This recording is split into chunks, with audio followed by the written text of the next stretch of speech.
Isang lalaki ang nag-imbento ng isang voice-controlled na ilaw, kailangan mo lang pumalakpak para ito ay mabuksan o mapatay.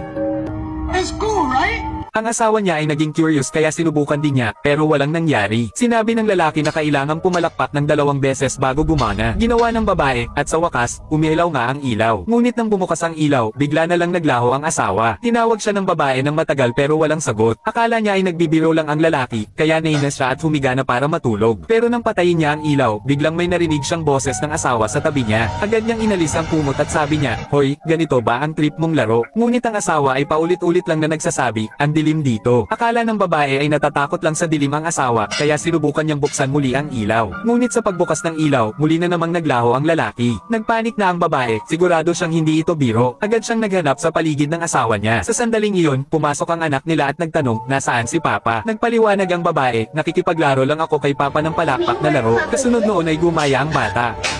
At agad din naglaho ang babae.